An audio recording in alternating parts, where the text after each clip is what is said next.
for is rent and also start in young entrepreneur hmm. network with Altul, okay okay, थोड़ा सा with Abhishek तुम्हारा Atul and voice his break कर रहा है, एक बार co-founder. एग्जिट करके ज्वाइन कर लो। ठीक है, Naman, can you introduce yourself please? Hi, my name is Naman Shamsuka. I am currently working as a country manager at Learning World Traveling. Thank you. Thank you. Sejal Jain. Yeah, hello, good evening. या Yeah, I'm pursuing BBA from Tirthankar Mahavir University. Also worked in some corporates, and I have been a counselor, admission counselor basically. And admission sometimes, counsellor for colleges? yeah, for my own university. Oh, for your Tirthankar own Mahavir university. University. Yeah.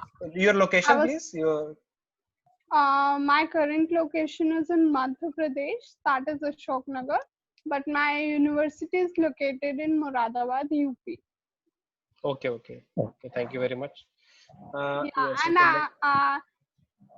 yeah, please go ahead. I have worked as a public relation head in an event management company, Cake on Events. Okay, that's good. Okay, Amit Malik. Amit, are you okay? Never mind, please. Kartikeya Mathur. Hi, good evening, everyone. I'm Kartikeya Mathur. I'm currently based in Jodhpur, and I'm pursuing my MBA from Jodhpur itself. And I've also been assisting my father in our family business. Thank you. Okay, thank you. Sonali, can you hear me? Please introduce yourself.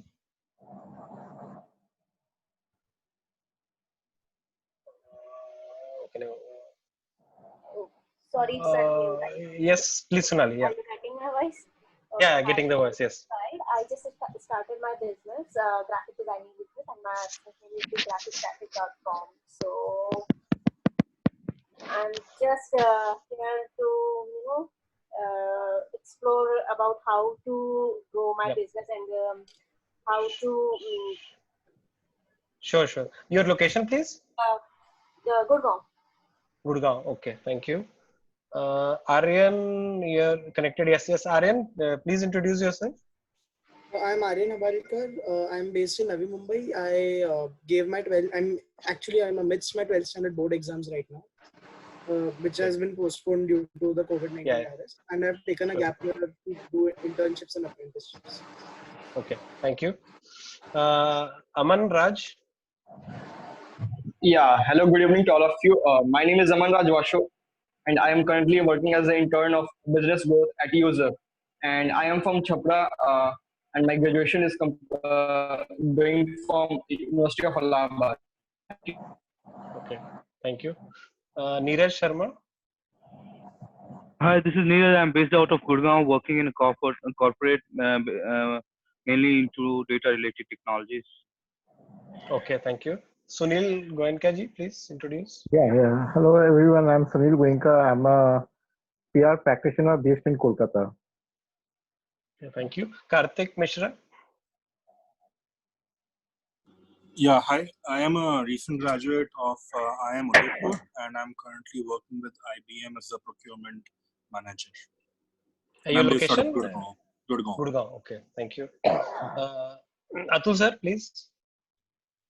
Hi, namaste everyone. My name is Atul Kumar, and I'm a co-founder of one company, Ren Ventures, and many non-profits like IM Society, Bharat Entrepreneurs Network. The latest is Young Entrepreneurs Network with Abhishek Janta in this group. So that's what I do. Thank you. Yeah, thank you. Sonal Chaube, you just joined. Are you connected with your mic? Probably no. Saurabh Dayal, yeah, maybe. Yeah, आप दे दीजिए अपना introduction भी. Should I introduce with a story? If you allow me. No, just quick introduction, then story digging करते हैं उसके बाद से. So मेरी एक छोटी सी कंपनी है. हम 500 रुपए का चश्मा बेचते हैं. कंपनी का नाम है क्लियर देखो. We have 50 plus retail outlets across India. We are present in 7 states and I think 13-14 plus cities. Thank you. So, okay, so today's topic is sales career, and so सबसे पहला question I think मेरे दिमाग में क्या आता है कि ये सेल्स प्रोफेशन को somehow people look down upon a bit कि ये सेल्समैन आ गया, ये बेचने वाला आ गया, भगाओ इसको, I don't want to cross, थोड़ा सा कहीं ना कहीं इज्जत का एक मिसमैच चलता है, और बहुत सारे एग्जांपल्स भी हैं इस पे, but then there are some people who are probably made for sales. तो Saurabh, maybe you can throw some light कि ऐसा क्यों है कि ये सेल्स वालों को थोड़ा सा as in it's a least sought job by lot of people. मैंने कोई बचपन से ये नहीं बोलता कि मुझे बड़ा होके सेल्समैन बनना है या सेल्स में काम करना है. जनरली हमने देखा है, लाइक अभी के जनरेशन में देखे तो. What do you think Saurabh? I think I can talk about my growing up times. Vishal, just to ask you first, मेरा voice clear है because most of the people whom I heard. Okay, great. So if I talk about, I can talk about my childhood. तो since I come, मैं भी बिहार के एक middle class family से आता हूँ, caste family से आता हूँ, and my father has been a government servant and my mom has been a housewife, and so हमारे लिए पढ़ाई was the priority. पढ़ाई के मतलब माँ बाप यही चाहते, जैसे मैं कल भी बता रहा था, माँ बाप ये चाहते थे कि लड़का अपने पैरों पे खड़ा हो जाए. So माँ बाप के पॉइंट ऑफ व्यू से सिर्फ डॉक्टर, इंजीनियर और प्रॉब्ली ये 3-4 चीजें होती हैं जो हमें पता भी है. जो एक चाइल्ड के दिमाग में फीड किया जाता है वो सिर्फ डॉक्टर, इंजीनियर और प्रॉब्ली ये 2-4 प्रोफेशंस ही होते हैं. सेल्स का हमें पता ही नहीं था. इनफैक्ट मैं आज सेल्स पर्सन हूँ और मुझे सेल्स के बारे में तब पता चला when I entered my MBA class. उससे पहले मुझे पता ही नहीं था कि सेल्स नाम का कोई प्रोफेशन भी होता है. So I think this is the reason. एक बहुत बड़ा गैप है, अवेयरनेस नहीं है, because sales is something which is जिसकी कोई पढ़ाई नहीं होती है. सेल्स कैन नॉट बी, मतलब it is a combination of art and science, but sales की कोई पढ़ाई नहीं होती. एमबीए में भी हम ये नहीं सीखते हैं कि सेल्स कैसे किया जाता है. एमबीए में हम मार्केटिंग के बारे में सीखते हैं, मार्केटिंग कॉन्सेप्ट सीखते हैं, बट से कोई कोर्स नहीं है जो मुझे सर्टिफाई कर दे कि मैं sales person, certified sales person. There is no training और देयर इज नो सर्टिफिकेशन कि a person Saurabh Dayal is fit for sales and he can sell any item, you can hire him. So I think इसी वजह से this is something लोग को पता नहीं है या लोग भागते हैं, और it is something which is not looked upon as a suitable profession. And plus sales is a thankless job. आप सेल्स करते रहो, आपका बॉस भी खुश नहीं होता है, कस्टमर्स वैसे ही परेशान है क्योंकि दिन भर सेल्स कॉल्स आते रहते हैं. तो आई थिंक ये सबका कॉम्बिनेशन है of the question what you asked. Correct. या सो ये बहुत सही चीज सौरभ ने भी बोला, and I also fully agree कि सेल्स कहीं पढ़ाई नहीं होती, कोई सर्टिफिकेशन नहीं है सेल्स का. And this also gives lot of people, I mean जो भी अगर कुछ नया वेंचर के बारे में सोच रहे हैं, if they can may be form a course that can certify, ये सर्टिफाइड सेल्समैन है please, so I think lot of companies will be willing to hire from that kind of course या जो भी है. आई थिंक थोड़ा मोड़ा आई सी विवेक बिंद्रा वगैरह they touch upon this in their small 10-15 minute का लेक्चर, बट वो 10-15 मिनट में आपको क्या पता चलेगा? एबीसीडी थोड़ा मोड़ा टच हो जाएगा बस, आप तो वो एबीसीडी भी ठीक से नहीं बोल पाएंगे, मतलब वो ऐसा होता है. तो कहीं ना कहीं ये एक चीज है, I mean very not popular yet very important, like a lifeline. Sunil Goenka, I think you also made a comment in the group at time. I mean in the morning में आपने सबसे पहले बोला था ये. So please आप क्या बोलना चाहेंगे ये लाइफलाइन के बारे में आप जो बोल रहे थे? मैं तो बहुत फक्र करता हूँ कि मेरी स्टार्टिंग ही सेल्समैन से हुई थी, और वो सेल्समैन जिसको लोग भगा देते थे. तो उस समय तो मैं बहुत दुखी रहता था कि मुझे क्यों मैं पढ़ाई ठीक से क्यों नहीं किया, जस्ट बीकॉम ग्रेजुएट. तो मैं तो वही कैटेगरी में आता हूँ, और मुझे बहुत फक्र होती है कि मैं वहां से आया हूँ. मैं पूरे ग्रासरूट में हूँ, और मैं बहुत फक्र से बोलता हूँ आज के दिन में कि मैं 2 बैग्स देके, मैं सैंपल्स देके जाता था, और ये जनरल ट्रेन में, बिकॉज रिजर्वेशन नहीं मिलती थी, तो मैं दिल्ली मुंबई ट्रेवल करता था जनरल कंपार्टमेंट में. तो वहां से मेरी जो भी आज हूँ मैं अपनी सेल्स की वजह से हूँ. और जो भी सीखा हूँ एक्सपीरियंस के, मेरी जो है, जो भी आप मुझे देखते हो बड़ी बड़ी कभी कभी डींगे आंकता हूँ, हाँ, just because of my experience through sales, you know. I'm actually primarily a salesman. I'm always a salesman, I always remain a salesman. I'm very proud of it. और मैं जब भी कोई सेल्समैन से मिलता हूँ, कोई भी यंग से, मैं बहुत खुशी से उससे एक्सपीरियंस शेयर करता हूँ। सौरभ जो बता रहे थे कि probably I can relate to what you're saying, you know, कोई कुछ नहीं चाहिए, खाली एक्सपीरियंस ही है। जितना ज्यादा उसमें डेल करोगे, जितना ज्यादा लोगों से मिलोगे, जितना ज्यादा आप कोशिश करोगे कन्वर्जन का, उतना ज्यादा आपको एक्सपीरियंस होगा। तो सेल्स पे comes can only come through experience. कोई सर्टिफिकेशन कुछ नहीं कर सकता है, you know, it can not get you. आप जो बोलते हैं ना, देखिए, मैं don't want to give in anyone, ये बहुत जन बोलते रहते हैं ना, आप किसी का नाम लिया अभी, देखिए वो सेल्स का कोर्स कर रहे हैं। Sales can only come through experience, through knowledge. आप जितना ज्यादा कन्वर्स करोगे, sales is again a very important part of communication, you know. Sales communication बोलते हैं ना, आप सामने वालों को कैसे कन्विंस कर रहे हो, क्या आप बोल रहे हो। और कन्विंस डजंट मीन कि you have to be a trickster, you know, you have to be very simple. ये चीज है, ये आपको क्या बेनिफिट दे सकती है, क्या कर सकता है, वैल्यू ऑफ मनी, कॉस्ट, सब बताना पड़ता है आपको। तो आई थिंक सेल्स का तो कोई मुकाबला नहीं है। Sales will always thrive. मैंने सेल्स पर्सनल, कोई मुझे बोलता है कि सेल्स पर्सनल का बहुत डिमांड नहीं है, वो नहीं है, चैलेंजिंग तो बहुत है, थैंकलेस है। जैसे हमारी PR profession is completely thankless, तो मुझे कोई ये नहीं करता है। तो sales is completely thankless job, but मजा है बहुत। कंपनी चलती है, इंडस्ट्री, पूरी दुनिया चल रही है सेल्स के ऊपर में। तो सेल्स नहीं है तो कुछ नहीं है। आज हम लोग भी जो कर रहे हैं, क्या कर रहे हैं, सेल्स ही तो कर रहे हैं ना। We are selling a service, we are selling our, you know, हम लोग अपने को बेच रहे हैं, अगर सही पूछेगा तो। आज मैं यहाँ पर भी हूँ तो I am actually selling myself, you know. Correct. I think हम लोग हमेशा ही करते रहते हैं sales, although we don't want to be called salesman. No, but I'm so proud to say I'm a salesman. You know, I'm a typical correct, salesman. correct. यही paradox है actual. Yes, Karthik Mishra want to say something. Yes, Karthik, please. नहीं, I wanted to add to Sunil's point and agree with him कि sales actually we are all doing sales. हम सब कुछ interview में तो अपने आप को बेचना है। अगर हम कुछ अपने कॉलेज के अंदर लेकर आ रहे हैं उसको बाहर से इंडस्ट्रीज को, you're selling that particular thing. If you're doing a business, just selling that. If you're talking to people, then you're selling your ideas. So sales is something that everybody has to do. The only difference is that for जैसे जब हम पैसे कमा रहे हैं, उसके अंदर that every day you have to get into the same sort of discussions with different people, gel with different people. उनकी सोच सोचनी पड़ेगी. You may need to have knowledge on a lot of general topics so that you can actually talk about cricket, or you can talk about stock market, or you can talk about BJP versus Congress. Once you get that particular thing, then you can get into selling of your products and all that. Correct. Okay. Abhishek Janta, you have a comment, please. Yes. ये आपका question था कि मतलब लोग sales person बनना क्यों नहीं चाहता है, ठीक है। तो जो लोग वो बोलते हैं कि सेल्स पर्सन का एक खराब जॉब है या एक काम नहीं करना चाहिए, वही इंसान भी सेल्स पर्सन रहता है। एक बेस्ट एग्जांपल देते हैं।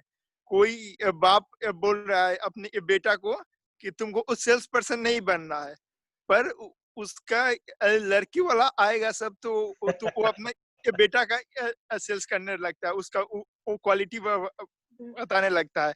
तो वो भी एक टाइप का सेल्स ही हुआ है। तो मतलब इस वर्ल्ड में जो भी इंसान है, हर कोई सेल्स पर्सन है, पर कोई अपना दिखला देता है और कोई छुप कर रह जाता है, जो पैसा कमाने के लिए करने लगता है। और यहाँ तक कि हर एक कंपनी का हमको लगता है कि टर्नओवर या जो भी हुआ सेल्स के ऊपर ही डिपेंडेंट रहता है। तो आई थिंक मतलब प्राउडली बोलना चाहिए कि हम इस सेल्स पर्सन है।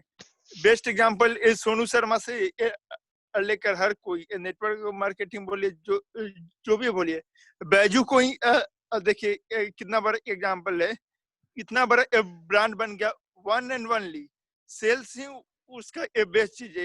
एक मेरा दोस्त एक काम करता है, बोल रहा था कि उसका सेल्स पर्सन इस टाइप के समझाते हैं जैसे आप आईएएस का कोर्स ले लिए तो आप आईएएस बन ही गए। तो हर एक कंपनी का जो भी डिपेंड रहता है सेल्स के ऊपर ही रहता है। तो वो बहुत अच्छा जॉब है, मतलब इसमें कोई बुरा नहीं है। बिल्कुल बिल्कुल सही बोल रहे हैं। आई थिंक जहाँ पैसा डायरेक्ट मांग लेता है ना कोई, वहां थोड़ा बदनामी हो जाता है। और जहाँ बार्टर में चलता है डील, कुछ मार्केटिंग हो गया, कुछ ये हो गया, वो हो गया, तो वहां पे no it's not so look down upon, and everybody is doing. I mean sales marketing, life is about sales and marketing. क्योंकि जंगल में मोर नाचा किसने देखा? किसी ने नहीं देखा। एग्जैक्टली, कोई एक गर्लफ्रेंड भी पटाता है ना तो हाँ। मार्केटिंग करने लगता है। मैं बोलता ये टॉपिक आगे, एक्चुअली आगे, जो लड़कियां पटाना जानता है वो भी एक सेल्समैन ही होता है। Atul sir please. तो जैसे अभिषेक जनता ने बोला और मैं बोलता हूँ कि अनफॉर्चुनेटली मैं सेल्स नहीं सीख पाया। मैं लाइफ का रिग्रेट है कि जब ज्वाइन किया जी पहला जॉब सेल्स करता तो लाइफ थोड़ी अच्छी होती। तो मेरा एडवाइस है जितने भी स्टूडेंट्स हैं जो अभी भी अनडिसाइडेड है क्या करना है, तो इस ग्रुप में भी कुछ अच्छे सेल्समैन सेल्स वाले लोग हैं कि बाकी सब सेकेंडरी है। आप प्रोग्रामिंग बाद में सीख लेना, मार्केटिंग कभी भी सीख लेना, ऑपरेशन सीख लेना, कभी भी सीख लेना। एक ही चीज है लाइफ में जो आप नहीं जानते हो तो बाकी सब बेकार है, एंड वो है सेल्स। और जैसे जो एग्जाम्पल भी दिया कि गर्लफ्रेंड को भी अगर गर्लफ्रेंड बनाना है सेल्स चाहिए। मैं एग्जाम्पल देता हूँ, एक छोटा सा बच्चा जो है उसको भी अब उसकी मम्मी चाहती है कि पढ़ाई करे, कि बेटा होमवर्क कर लो या बेटी ये पढ़ाई कर लो, एग्जाम है तुम्हारा। तो वो क्या कर रही है, वो सेल्स कर रही है, बेसिकली बेच रही है कि क्यों जरूरी है, क्योंकि पढ़ोगी तो तुम ये हो जाएगा, वो हो जाएगा। और साथ में सेल्स में जो होता है इंसेंटिव देते हैं, तो पेरेंट्स भी बच्चों को इंसेंटिव देते हैं, घूस देते हैं कभी कभी कि ये कर लोगे तो तुमको चॉकलेट खिलाएंगे, ये करोगे तो बाहर घुमाने ले जाएंगे। तो sales is a part of life. Husband अपने वाइफ को सेल्स करते रहता है कि कहाँ घूमने जाना है, तो वाइफ कहीं और है, तो हस्बैंड को पसंद है कि नहीं मुझे जाना है वहां, तो अपने वाइफ को जो अच्छा सेल्समैन है वो उसका बात हो जाएगा। तो रिश्तेदार में, दोस्तों में भी सारे जो दोस्त हैं सबका प्लान बनना है क्या खेलना है। कुछ का नहीं कि चलो बैठ के क्रिकेट खेलना है, कुछ नहीं चल के टेनिस खेलते हैं, क्या खेलना है। तो sales is all about convincing, ability to convince others to do what you want. And वो जिग जिगलर का जिसमें नाम शेयर किया ग्रुप में, जिग जिगलर ने एक बहुत अच्छा कोटेशन उनका था जो मुझे लगता है कि you can get anything in this world, anything, literally anything. उनका बहुत सारा स्पीच भी, आप तो 86 इयर्स के हैं बट वीडियो यूट्यूब पे बहुत अच्छा। ये आपके जो नए जो आए ना, आपके क्या नाम है आपके जिनके आप बहुत फैन है, विवेक बिंद्रा और इसके अलावा और बहुत सारे लोग हैं, ये सब उनके सामने ना इन्फेंट है। जिग जिगलर पूरे वर्ल्ड के टॉप कंपनीज के जो सीईओज हैं उनके एक तो सुनते हैं। तो जिग जिगलर का ये जो मूल ज्ञान जो उन्होंने दिया था कि आप किसी से कुछ भी करवा सकते हो, ले सकते हो, एज लॉन्ग एज आपने एक क्वेश्चन का आंसर दे दिया, and that one question is कि सामने वाले को क्या चाहिए। किसी को गर्लफ्रेंड खोज रहा है तो आप अगर उसको गर्लफ्रेंड से मिलवा दोगे तो आपका बेस्ट फ्रेंड हो जाएगा, आपको खिलाएगा पिलाएगा घुमाएगा। किसी को स्टार्टअप को अगर इन्वेस्टर चाहिए तो उसको ये लगेगा कि ये मुझे इन्वेस्टर दिला देगा तो वो आपके लिए कुछ भी करेगा। किसी को आपने कहा कि मुझे बिजनेस दिलाना है, कि मान लीजिए लर्निंग वर्ल्ड ट्रैवलिंग, जैसे कि मान लीजिए नमन लर्निंग वर्ल्ड कंट्री मैनेजर है, बट नमन जैसे जाता है किसी कंट्री में और नमन को ऐसा कोई मिल गया वहां की किसी मीटिंग में, कॉन्फ्रेंस में कोई इंसान जो कि उस कंट्री में उसको लगता है कि उसका एक फ्रेंचाइजी अच्छा से खुलवा देगा, ये करा देगा, तो नमन उस आदमी को खूब मिठाई खिलाएगा, पिज्जा खिलाएगा, जो चाहे खिलाएगा। तो बेसिकली बेसिक मैजिक यही है कि sales is about thinking about others first. सामने वाले को सोचिए कि ज्यादातर लोग सेल्स में गलती क्या करते हैं, और मैं भी उसका शिकार हूँ, मैं बोलता ज्यादा हूँ तो सुनने में थोड़ा मुझे सुनता कम हूँ। सेल्स का सबसे बेसिक स्किल है कि आपको सुनना ज्यादा, you have to listen to first more, and you have to understand other, सामने वाला कौन है, क्या चाहता है, व्हाट इज हिज और हर प्रॉब्लम। सामने वाले को आपने सुन लिया अच्छे से, लिसनिंग स्किल काफी आपकी अच्छी है और काफी आप जेन्युइनली सामने वाले को समझ लेते हैं, तो फिर तो पूरा मैदान आपका है, you will win all Wars. Yes, Sejal, please, yeah, you have a comment or question, please. Yes, actually when जब मैं एडमिशन सेल में थी तो भले I was selling a course, it was like a product. तो उस time मैंने जो रियलाइज किया was that कि आप सामने वाले की प्रॉब्लम समझो and then you build a connection with that problem and you can easily sell your product. Yeah. So the connection is very necessary. you have to build a connection, otherwise सामने वाला आप पे trust नहीं करेगा, और जब तक आप वो trust build नहीं कर सकते हो आप अपना product sale नहीं कर पाओगे. So Correct. yes, So convincing is also a part, but you need to build a connection. या पहले सामने वाला का सुनो पेशेंटली, उसके बाद उनका प्रॉब्लम देख के अपना सॉल्यूशन चिपका दो उनको. Yes mister Ravi, yes you have are also into sales, so I think you can add a lot to this sales, then one can speak. Hi, Yes, hi please. everybody. So I joined little bit late. My name is Ravi Kumar. I'm from Bangalore. I'm into sales profession since last 8 years. So I will contribute my point because this is a very familiar topic since long time we discuss in every nook and corner. So the first point which I tell about sales is a I will equivalent sale as army. So armed forces is a profession, but army is a jazba. It cannot be coming. It is more of emotions. आप army के अंदर में हैं, आप जज्बे के साथ में हैं. Armed forces is a profession where you choose to be in armed forces and kind of. तो sales भी कुछ वैसा ही है, जहाँ पे एक टर्म होता है SELL, जहाँ पे आप कुछ बेचते हैं. So when it comes to SALE, so most of the people say I am a salesman. When it is English wise or subjective, I come to say SELL is a verb. It means you do something in exchange, whereas SALE is a noun. It's a definition of a person who wants to be like. So that is what sales is. So sales is equivalent to creating emotions with human or with whatever. That is the latter part how this can be done. But this is the basic of sales. When you are able to create emotions with your attitude, with you as a self to the others in exchange of idea or maybe product, maybe anything. So that is what we call as a salesman or sale, we call it. So that is very important in sales. When you and about choosing this career or choosing a salesman, of course, when you decide yourselves to hear maximum no and minimum yes, that point you can say I want to be a salesman. Otherwise, this job is not for an individual who is not ready to listen no. Correct. एक अच्छा चीज बताया आपने. Neeraj, you have a comment. Maybe Saurav also have a comment. So Neeraj, please finish your comment. Yeah, Vishal, sure. So मैं sales के कहीं आसपास भी जुड़ा हुआ आदमी नहीं हूँ, लेकिन मैंने एक पता नहीं कैसे काफी टाइम पहले एक बुक पढ़ी थी. बुक का नाम मैं भूल रहा हूँ, लेकिन राइटर का नाम मुझे याद है, सेथ गॉडिन. मार्केटिंग से रिलेटेड बुक थी. सेथ गॉडिन अपना फ्रेंड है, connected to him. Okay great. तो सौरभ दयाल यहाँ पे हैं, वो काफी कम आते हैं हमारे इस ग्रुप डिस्कशन में, लेकिन जब भी आते हैं उनका एक अलग सा एक प्लेन सा हर चीज को लेके पॉइंट ऑफ व्यू होता है, उसको सुनने में बड़ा मजा आता है. तो मैं एक उसी के अराउंड सौरभ दयाल, क्योंकि चश्मे का जो कारोबार करते हैं, उसी के अराउंड मैंने उसमें एक स्टोरी पढ़ी थी, वो सुनाऊंगा. And I want to hear more from Saurabh Dayal after that. तो सेथ गॉडिन एक कहानी सुनाते हैं. वो there is a lot of background noise coming in. Now okay. Should be okay. Yeah.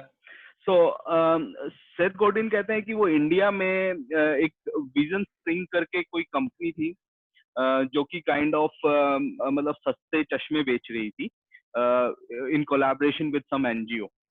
तो इंडिया में बहुत जरूरत होती है चश्मे की, और लेकिन लोग मतलब वही है कि पैसे की भी दिक्कत है, बहुत सारी समस्या है.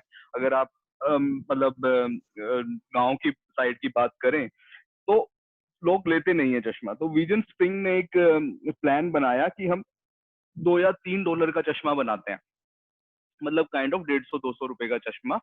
और मतलब उसके फिक्स नंबर है कि उन्होंने एक 2 नंबर वाला बना दिया, 3 वाला बना दिया, 4 वाला बना दिया.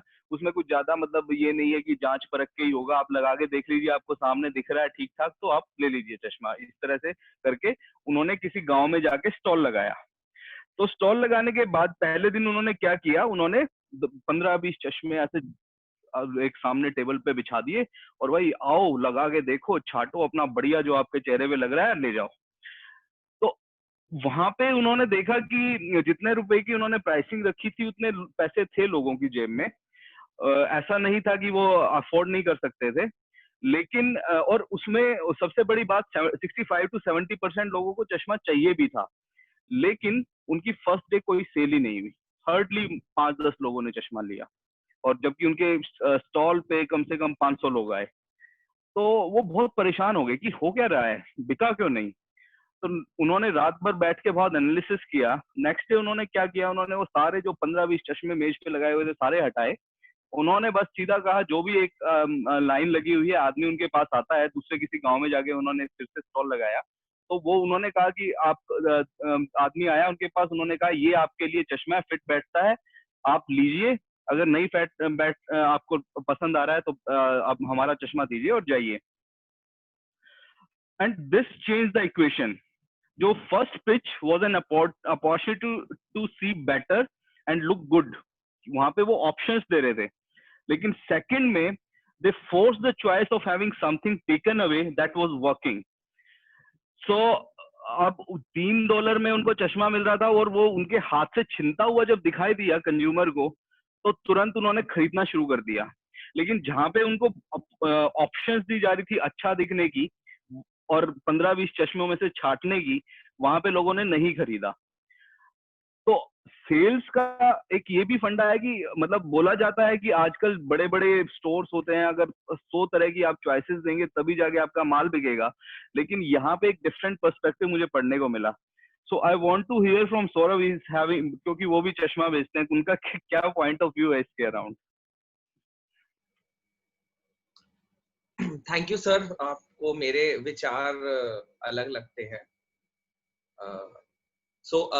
वैसे विजन स्प्रिंग काफी नाम सुना हुआ है, क्योंकि मेरे पार्टनर विजन स्प्रिंग से ही हैं। सो क्लियर देखो was started by me and my co-founder around 3.5 years back, and he comes from Vision Spring. So ये चीज जो आप बता रहे हैं ये हमने सुना हुआ है। इस कॉन्सेप्ट को कहते हैं FOMO, fear of missing out. ये बहुत कॉमन कॉन्सेप्ट है सेल्स का, बहुत लोग जानते नहीं है। जिसमें I was hearing Sachin Bansal, Sachin Bansal और बिनी बंसल जिन्होंने फ्लिपकार्ट फाउंड किया था, और एक टाइम ऐसा था कि फ्लिपकार्ट को बहुत ज्यादा फंडिंग मिल रही थी जब उन्होंने शुरू किया था। एंड वी ऑल नो कि Flipkart was bought by Walmart at a huge humongous price. So उनसे पूछा गया था, उनका एक इंटरव्यू आ रहा था, उनसे पूछा गया था कि आपको इतना जल्दी फंडिंग क्यों मिला, या इतना ज्यादा फंडिंग क्यों मिला। उन्होंने बोला क्योंकि इन्वेस्टर्स के माइंड में था फियर ऑफ मिसिंग आउट।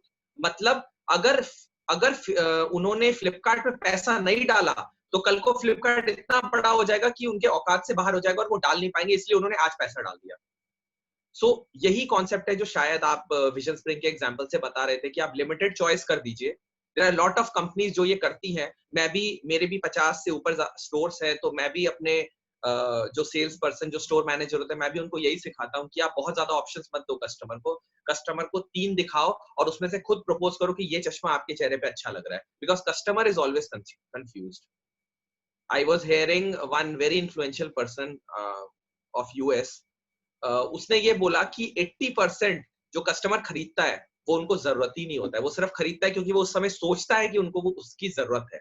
चश्मा doesn't fall under that category क्योंकि वो एसेंशियल प्रोडक्ट कैटेगरी है, but 90% of non essential things are actually not required. आप खुद अपने लाइफ में देखिए, आपके टेबल पे, आपके बेड पे कोई चीज पड़ा होगा जो आपने सोचा होगा कि यार ये बड़ा अच्छा है, लेकिन वो पड़ा हुआ है सिर्फ। सो coming back to so Vishal, do you want me to share a small story? Please. So Saurabh, I want to add a bit कि ये hire sales person and ये आपका जो scaling वाला clear देखो वाला भी था। I think this also please continue to this story as well with your story if you want to add a bit more. हाँ, so I will try to stick with the concept of today, which is sales. So clear देखो कि मैं clear देखो आपको journey बताऊंगा बहुत short में कि कैसे क्लियर देखो ने 0 स्टोर से 50 से ऊपर स्टोर, आज हमारे 55 स्टोर है। इनफैक्ट कल हमारा 56 स्टोर खुलने वाला है।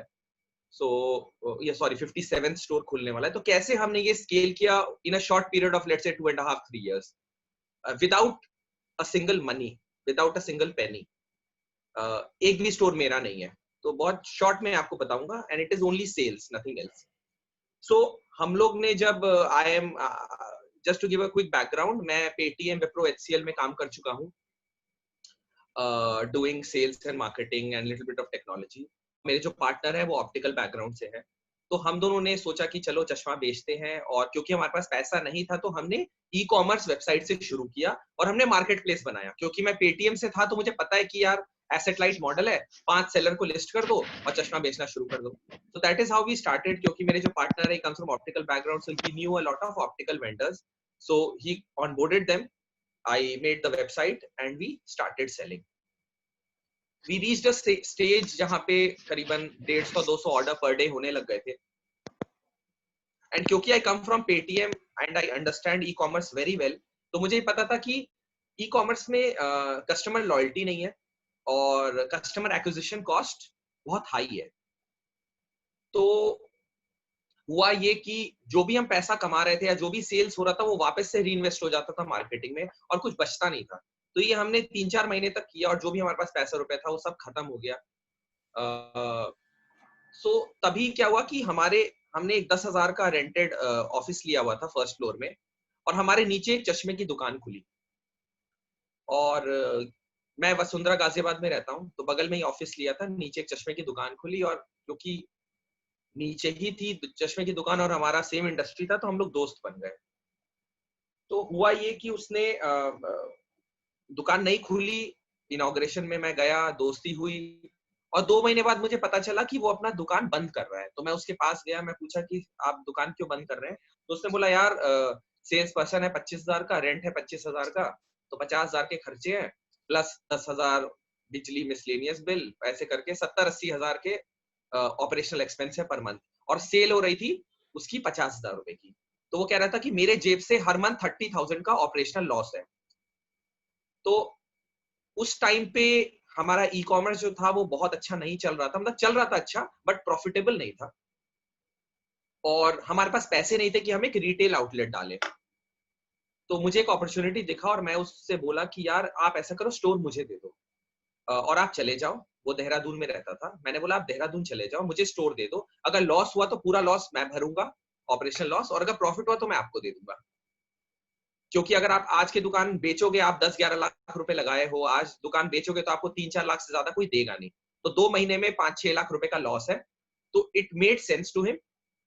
उसके लिए एक ऐसा ऑफर था जो वो रिफ्यूज ही नहीं कर सकता था, और मेरे लिए एक अपॉर्चुनिटी था कि मैं रिटेल में आ सकता हूँ विद 0 रुपीज, मेरा कोई इन्वेस्टमेंट नहीं है।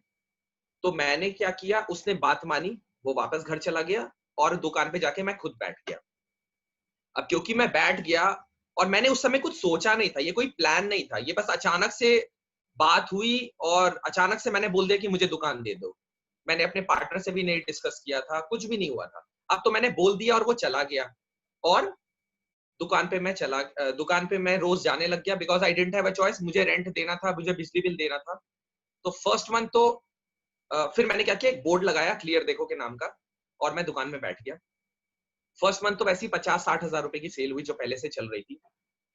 अगले 3 महीने में वो सेल जो है ब्रेक इवन पे पहुंच गया और लॉस होना बंद हो गया। तो आई वॉज हैप्पी कि मेरा एक स्टोर हो गया, और ओनर भी खुश था कि अब उसको कुछ मिलने लग गया, 5-10 हजार रुपए हर मंथ मिल रहा था। तो और उसको कुछ ऑपरेशंस ही मैनेज नहीं करना था। वो कोई दूसरा फ्रेंचाइजी उसके थे, एपरल के, कपड़ों के उसके फ्रेंचाइजी थे, वो देहरादून में वो संभाल रहा था। And he was very happy कि उसे कुछ काम भी नहीं करना है और उसको बैठे बैठे पर मंथ कुछ इनकम मिल रहा है। एंड आई वाज हैप्पी कि मेरे पास एक स्टोर हो गया विदाउट अ सिंगल रुपीज। उसके बाद मुझे पता चला कि जयपुर में एक दुकान बंद होने वाली है, तो मैं जयपुर पहुंच गया। वहां पे अगेन सेम प्रोपोजिशन, लॉस हुआ तो मेरा, प्रॉफिट हुआ तो आपका।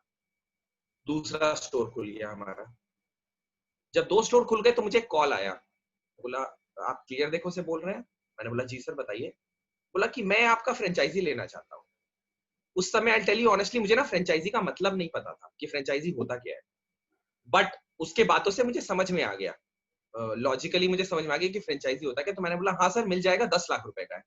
उसने बोला सौरभ जी मैं आपसे मिलना चाहता हूँ, और मैं गया, we met, we close the deal, and that is how my third store opened with 10 lakh rupees and it is still unbelievable. And today I have sold over 55 franchisees worth 10 to 12 lakh of rupees. एक भी store मेरा अपना नहीं है. All are franchisee owned stores and सारे stores हम manage करते हैं. I have a team of 100 people and we are a 3-year-old organization. So I scaled up a company with zero money and with pure selling skills. That's it. So this is one short story which I wanted to share with all of you. Correct. ये जो दयाल जी आप like कहाँ you- से हो? बिहार में आपने बोला, बिहार में कहाँ से हो? सर वैसे मैं पटना से, मैं रहा नहीं हूँ बिहार में. मेरे दादाजी और नाना जी का जो घर था वो पटना में था. I have been born and brought up in Delhi. मेरा एजुकेशन और सब कुछ दिल्ली में हुआ है. But what product you are selling? Glasses. चश्मा. सर मेरा एक क्वेश्चन था सर आपसे, सौरभ सर. जी. या सर, आप मतलब किस टाइप के चश्मे बेचते हैं? लाइक एक ग्लासेस के साथ होता है, एक होता है कि सन ग्लासेस आप बेच रहे हैं. लाइक मेरे पापा खुद ऑप्टोमेट्रिस्ट हैं और वो खुद सेल करते हैं चश्मा वगैरह, मतलब कि उनके पास डिप्लोमा वगैरह भी है, उनके पास पावर भी है कि आँख वगैरह. तो आप उसके लिए क्या करते हैं कि लाइक कोई आँख बिना आप आँख चेक किए किसी को चश्मा बना के देना, मतलब आप बना के भी देते हो कि डायरेक्ट चश्मा बस सेल कर देते हो, जैसे वो करता है क्या कहते हैं एक लेंस कार्ट टाइप? हाँ, हम लोग के यहाँ ऑटो रिफ्रैक्टोमीटर है, प्रॉपर कंप्यूटराइज्ड आई टेस्टिंग मशीन से सारे स्टोर्स में कस्टमर आता है, उसका आंख चेकअप होता है और उसको 48 आवर्स के अंदर चश्मा बन के उसको मिलता है. तो पूरा कंप्लीट आई टेस्टिंग है और सेल्स ऑफ चश्मा है. Prescription eye glasses, prescription sun glasses, contact lens, सब कुछ कंप्लीट चश्मे की दुकान है. या एक जैसे और लेंस क्वेश्चन का टाइटन सारे. जी सर, एक और था सर कि ऑप्टोमेट्रिस्ट जो होते हैं कि आँख की, आपको पता होगा ये चीज, जितना मेरे पापा ने मुझे बताया, मैं भी इतने दिनों से करते हैं, देखता हूँ उनको. तो जो कंप्यूटर से आँख चेकिंग होती है कई बार बहुत बेकार हो जाती है, मतलब नंबर्स ऊपर नीचे हो जाता है और थोड़ा सा एक्सपीरियंस भी होना चाहिए ऑप्टोमेट्रिस्ट का. तो आप ऑप्टोमेट्रिस्ट कैसे अच्छे ढूंढते हैं? मतलब कि आप लाइक कि मेरे पापा को बहुत सालों का एक्सपीरियंस, आई थिंक 10-20 सालों, क्योंकि मेरे दादा भी आँख के डॉक्टर थे, तो उनको उनसे एक्सपीरियंस मिला है, काफी कुछ है उनके पास, उनकी खुद की गुडविल वगैरह भी है. तो हमारी 3 फ्रेंचाइजी नहीं बोल सकते, मेरे 3 चाहते हैं, तो उनकी तीनों की शॉप है. बट सर प्रॉब्लम मैं जो फेस करता हूँ, मतलब मैं देखता हूँ अपने मेरा घर टाउन एरिया में है, तो हम लोग के हर जगह 3 टाउन सिटीज एरिया में हमारी शॉप्स हैं. बट मेरे पापा और चाचा की जो है वो शॉप्स नंबर 1 समझ लीजिए टाउन पे, जस्ट बिकॉज कि वो ऑप्टोमेट्रिस्ट हैं, कि मतलब उनको बहुत एक्सपीरियंस है, आँख चेक कर लेते हैं. आई थिंक चश्मा, इट्स ओके कि आप चश्मा बेच रहे हो, उसके साथ आपको एक स्किल्स भी चाहिए होती है, किस टाइप से आप चश्मा चेक किए हो और किस टाइप से बना के बेचे हो और किस टाइप का आपने फ्रेम लगाया हुआ है, ये सब आप कैसे करते हो? विशाल, do you want me to take this question because ये हम off track जा रहे हैं, so I leave it to you to decide. No, it's fine. You can briefly explain. Yeah. So yeah, Ujjwal, right? Yeah, Ujjwal. So Ujjwal proper system है यार, मतलब we are a 3-year-old organization, तो proper system है. It starts with the hiring of optometrist to a 10 days or 2 weeks training program जिसमें उनको machines पे सिखाया जाता है, सॉफ्ट स्किल्स सिखाया जाता है, सेल्स ट्रेनिंग मैं खुद देता हूँ उनको, कस्टमर हैंडलिंग सिखाया जाता है, नेगोशिएशन सिखाया जाता है, ये सब चीज सिखाया जाता है. उसके बाद उनको स्टोर में डिप्लॉय किया जाता है. फिर देयर आर सर्टेन, मतलब every 5 store has a area sales manager, every 5 area sales manager has a regional sales manager. तो ऐसे करके पूरा हायरार्की है and the India head reports to me. तो proper system है, reviews होते हैं. So I don't know if I've answered your question, but there is a proper system in place to take care of all these things. So yeah. Let me add a bit इसमें कि let's say you have 100 customers in general. So like what is your let's say good review rate out of that 100, like 80, 90? I mean कुछ लोग तो हमेशा complain करेंगे.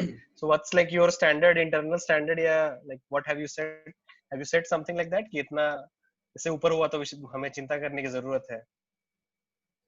Chashma as a product category or as a industry doesn't have मतलब 80, 85 या 90% से ऊपर satisfaction rate है नहीं, because this is a medical product.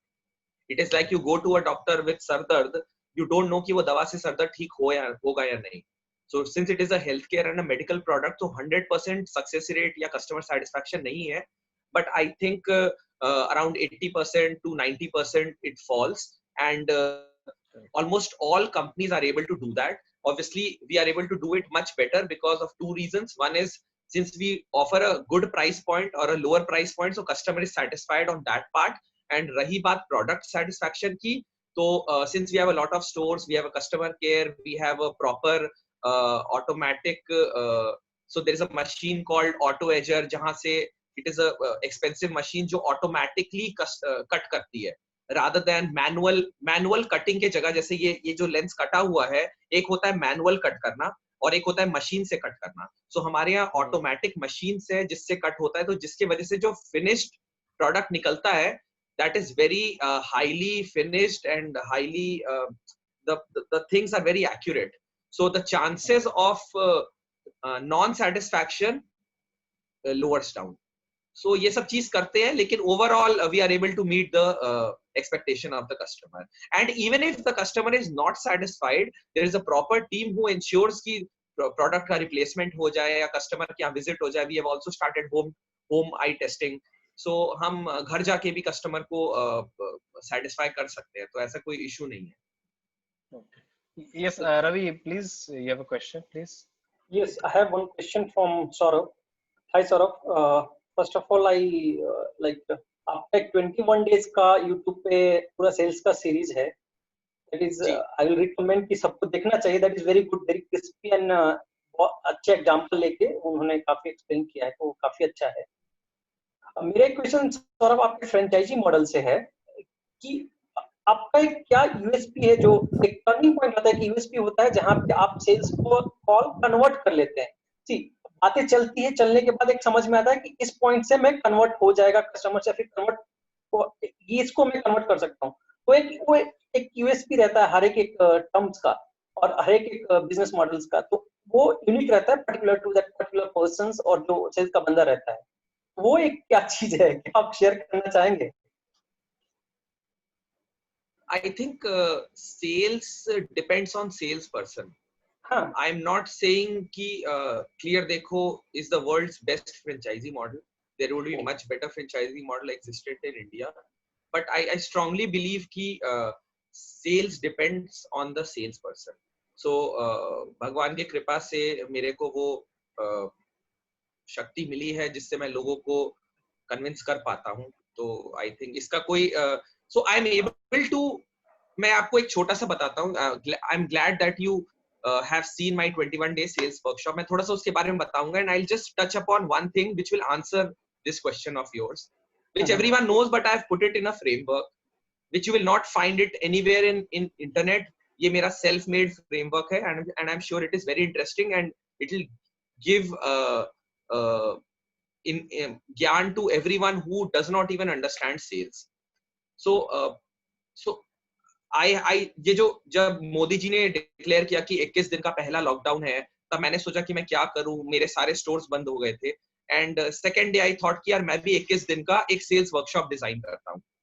And that is how I design this sales workshop. And if you go to YouTube, I'll share the link with everyone. अगर आप YouTube में Saurabh Dayal search मारेंगे SAURABHDAYAL, तो आपको वो 21 day sales workshop दिख जाएगा. And I can assure you कि वो 21 के 21 sales videos you will not find anywhere in internet, and it is something, अगर आपने उससे अच्छे से पढ़ लिया, समझ लिया, तो आप सेल्स सीख जाएंगे. Now coming back to sales framework, देखो हमें समझना पड़ेगा कि सेल्स है क्या, या आपने मुझसे पूछा कि मैं कैसे कन्विंस कर लेता हूँ या कैसे सेल्स कर लेता हूँ. उसका बहुत सिंपल सा जवाब है, it starts with asking the right questions. अगर एक सेल्स का बंदा सही सवाल ही नहीं पूछ पाएगा तो वो कुछ नहीं कर सकता है. तो हाउ इट स्टार्ट्स, और वो सही सवाल कैसे पूछेगा, if he is mindful. Mindful का मतलब होता है being 100% present in whatever you do. तो अगर मैं सेल्स का बंदा और मैं मोबाइल में लगा हुआ और सामने कस्टमर आ रहा है, तो मैं पूछ ही नहीं पाऊंगा कि उसके परेशानियां क्या है, और अगर पूछ दूंगा तो मैं समझ ही नहीं पाऊंगा क्योंकि मेरा ध्यान नहीं है. तो सबसे पहला चीज है, आप you have to ask the right question. वो दो तरीके से होगा. पहला, you have to be 100% mindful. Second, you have to take ownership. एक ओनर या एक मालिक हमेशा सही क्वेश्चन पूछता है। फॉर एग्जाम्पल, अगर आपका बच्चा बीमार है तो आप डॉक्टर के पास जाओगे तो आप सही क्वेश्चन पूछोगे डॉक्टर से, या सही चीज उससे पूछोगे, सही चीज उसको बताओगे।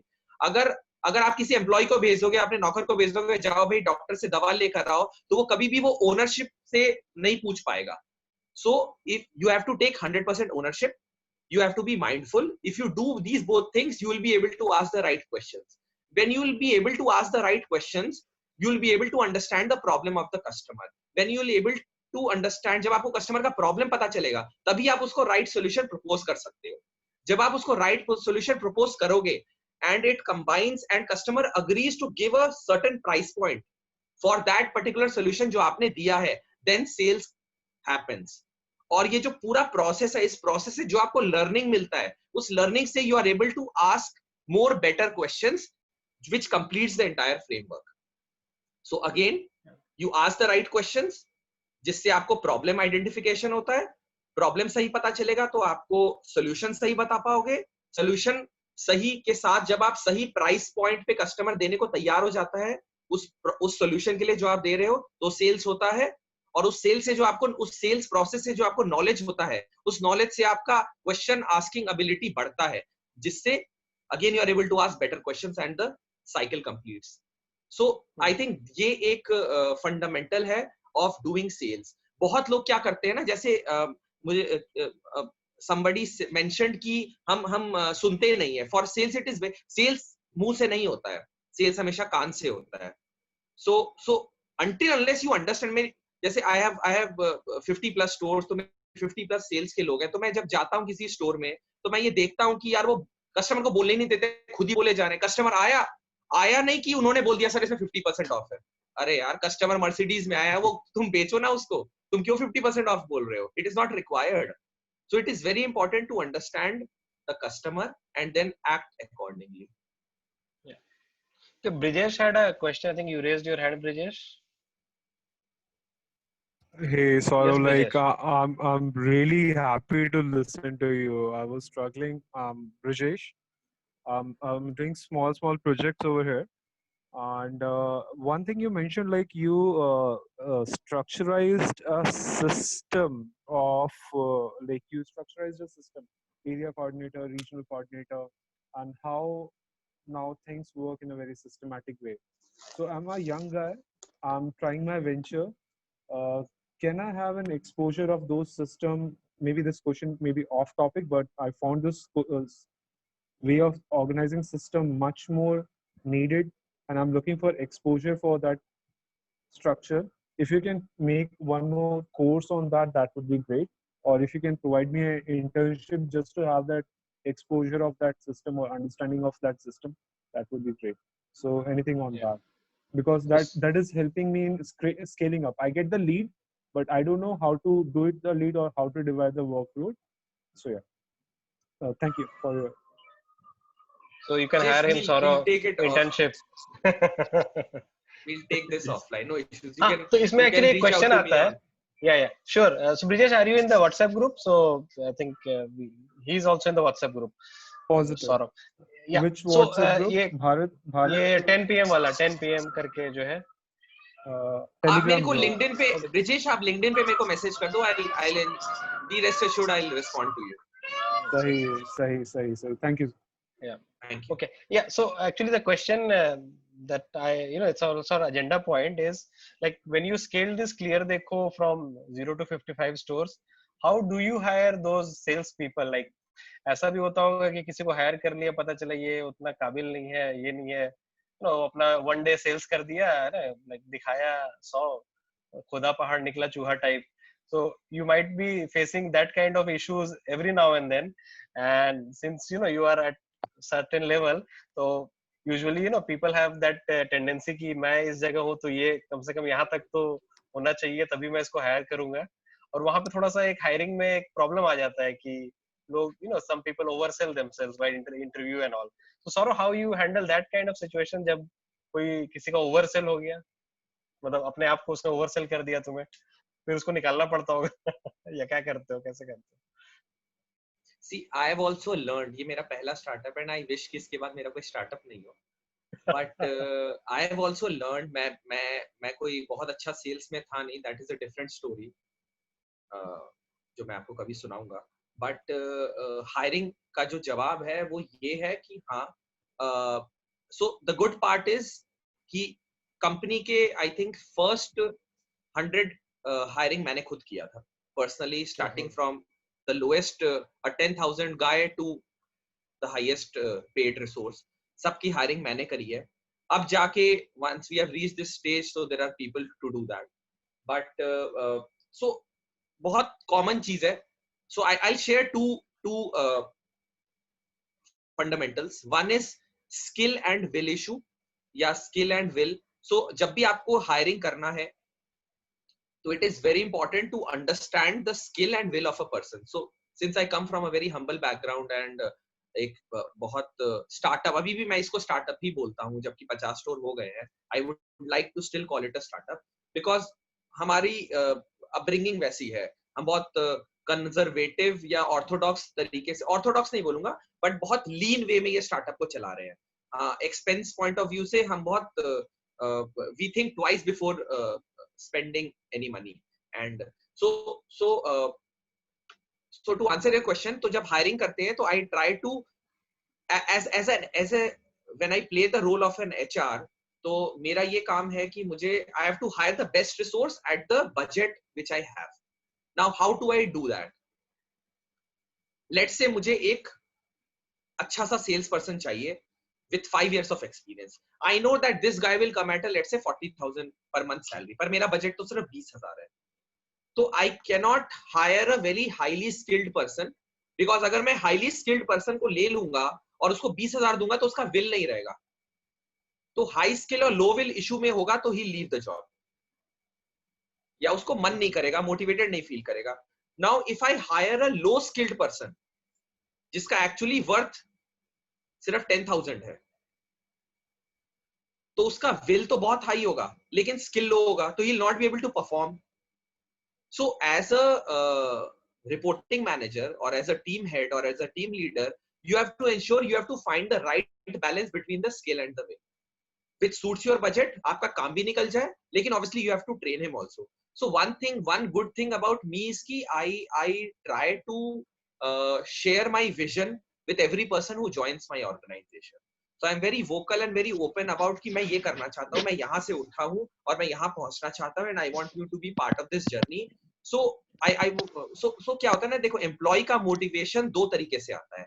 पहला मोटिवेशन आता है पैसे से और दूसरा मोटिवेशन आता है अथॉरिटी से। तो I believe in empowering people and giving authority. जैसे मैंने कल आपको बताया था कि 18-year-old person was the retail head, so you can understand कि मैं 18 साल के बच्चे को वो हेड का पोजीशन दे रहा हूं। So similarly there are many people in my current organisation who draws a very low salary.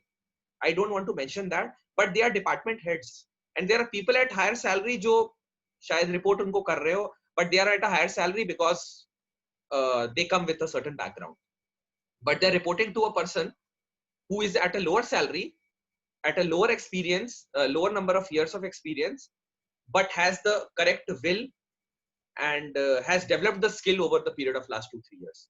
So this is how I hire, and obviously during this process we have made some mistakes. There have been couple of wrong hires, but it is very important to either train them or remove them. So I believe in taking quick actions. So अगर कोई up to the level नहीं है, then I take strict actions, whether in terms of training him or in terms of removing him.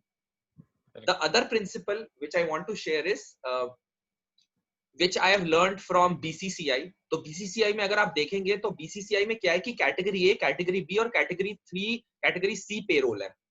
तो let's say Virat, Rohit and Bumrah are class A people जिनकी salary जो है सालाना 3 करोड़ है, and then there are second sets of people, let's say Yuvraj Singh and all these people who would come under class B, and then there are third sets of people which is और lower Ashish Nehra and Ajit अगर का type लोग वो class C में आते हैं, and salary is let's say 3 crore, 2 crore and 1 crore as a annual remuneration, and the incentives and benefits are different.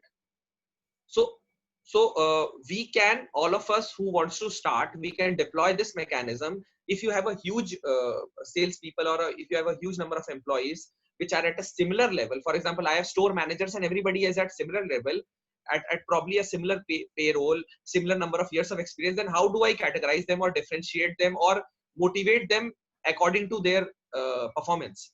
So आप उनको 3 लेवल में डिवाइड कर सकते हैं. Somebody who is a very good performer at a similar pay scale, somebody who's at a very bad performer and needs improvement, somebody who's a decent performer. So जो good performer है उसका incentive higher होना चाहिए. जो decent performer है उसको आपको urge करना चाहिए कि भैया तुम एक class A में बढ़ो to earn more benefits and more lucrative incentives. And class C में तो भैया perform or perish, simple. आपको क्लास सी में रहना ही नहीं है, आपको क्लास बी में तो आना ही है. अगर आप 2 महीने तक क्लास सी में रहे तो tata bye bye. So something of this we can deploy if we have a large team. Correct. I Yes, hope Mr. I Ravi, answered please. your question. Yeah, that's a good strategy to hire, I think. Yes, Mr. Ravi, please. You have a comment or question, please. Are you there? Yes, yes. Yes, So yes. Okay. I just wanted to contribute on the part of hiring. Okay. So a lot of hiring I have also done in my career. Okay. See, one point which I always suggest to my colleague also and people who is going to be hired in my company, never be emotional at the time of hiring, which always leads to a problem later on. Because see, that is what Vishal, when a person sitting in front of you for a job, he will be at high in terms of energy and response. But when it comes to the practical job, you will find that what he was there in interview is not in reality, and then mismatch will start. So there's 2 things which, of course, one is the will and second is the skill. With that, one more things which I feel is to know the base of any candidate whom you are going to interview. How he has been performed over educations, and that base you can try out with education's background, maybe some activities, curricular activities, a kind of achievements till that time he have with respect to even organization and schools, colleges maybe. So that gives a feedback like how he is for the driving anything in terms of your day-to-day life. Mm-hmm. Yes. Yeah. Okay. Thank you. Aryan, you had a question, I think. You raised your hand in between. Yeah, I wanted to ask Mr. Dayal. He said he didn't want to go into e-commerce because there is no customer loyalty over there. But then if, Mr. Dayal, he has Clear Dekho, which is selling eyeglasses. So why was customer commitment such a big issue? Because that is not something people go out and buy every day, like something like groceries or something else. So, you buy glasses once in maybe 2 or 3 years. So how did customer commitment play a role in that decision? That is what customer loyalty play a role in that decision. That is what I wanted to ask. I was talking, thanks for the question. I was talking generally कि e-commerce में customer loyalty नहीं है. Having said that, Chashma as a product category, since it comes under essential, so your point is valid. Having said that, even if I have to buy a chashma after 2 years or 1 year, 2 years बहुत लंबा time है, 1 साल में power change हो जाता है. So 1 साल की बाद भी अगर कस्टमर को जाना है, he still has 5 options. He has Titan, he has Lenskart, he has Clear Dekho, and he has a Gupta optical store which is just nearby outside his house. So he obviously has a choice. So customer loyalty तो नहीं है, which is a fact. So this is what I was trying to say. And other point is customer acquisition cost. So to acquire the customer, you have to pay a hefty amount also. So this was my point. Though you are right for essential, customer loyalty रहता है, लेकिन still आज के time पे it is very tough because इतना ज़्यादा cashbacks और discounting चल रहा है कि loyalty का ईमान टूट जाता है. I think actually loyalty जो है ना experience based things में ज़्यादा, it's still better than a product thing. जो product है कि अब एक phone है 10,000 का किसी ने दे दिया, 8,000 का दे दिया, चलो छोड़ो, same चीज मिल रहा है. Experience में क्या होता है कि then it becomes a whole package, right? और relation भी आ जाता है. So I think this चश्मा वाला thing is also a bit of a relation. तो उसने चश्मा खरीदा, ये है, अब आँख में दर्द होना शुरू हुआ, फिर उसको आपने कैसे हैंडल किया, उनका कंप्लेन या कुछ अगर इशू आया तो. So then it becomes of more of an experience thing also. Yes, Karthik, you have some comment, please? Yeah, I just wanted to add to that point. I think loyalty would be there maybe to a particular brand, something that you might buy, or particular उस type of array of brands की अगर मुझे Armani लेना है या Versace लेना है, तो I'll buy of that particular value. Then that thing plays a lot because since I've been also wearing specs for a long time, and I used to go to this particular optician store, Himalayas in Vasant Vihar. My doctor used to sit there, and then all the people used to know me and all, and they used to give some extra discounts. अच्छी तरह बात करते थे whenever I used to go. So we were going all the way from Gurgaon all the way to Vasant Vihar. But recently we moved to Titan Eye Plus and all because we right now believe that if we go to that particular store, we may whatever brands that we are buying, they would be authentic. At least वो टाटा की तरफ से आया हमारा that trust factor. Correct. I think it's a combination though, probably. Yes, Mr. Ravi, please. Vishal, in this point, I will say 2 points. See, loyalty remains till the times you have royalty of the product. That's all. In the moment you will lose out the royalty, your loyalty will goes out. अगर मुझे Rolex पहनने से royalty मिल रहा है market में, I will wear it. The moment I will find some other product जो मुझे royalty देने लगेगा market में, I will wear that one. Rolex will be no more loyalty for me. It is happening Rolex right now in market. duplicate. This is the customer mindset right now. तो वो खुला sales में comes है. Till the times you feel like royal in the markets, you will be loyal to the brands. The moment you will lose out that, you will no longer be loyal to the brands. ये बहुत simple example है.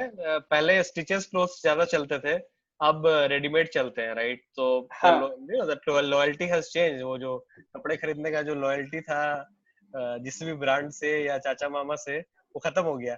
So this also I think depends on generation and time gap and things also कि चलो हमारे अभी loyalty का भी variations बहुत. पहले लॉयल्टी का 1 या 2 पॉइंट होता है वेरिएशंस के.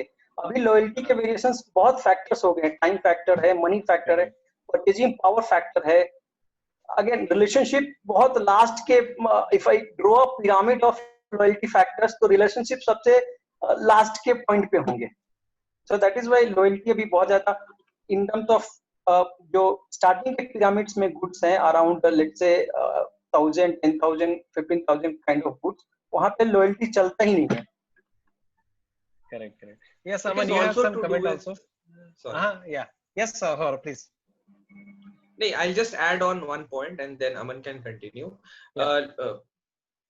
आजकल ना convenience बहुत बढ़ गया है. So every brand or every company is trying to innovate in terms of bettering the customer experience and convenience. So though I may be a Himalaya customer, but क्योंकि Titan मेरे घर पे आके मुझे सर्विस दे रहा है, तो I'll try it out.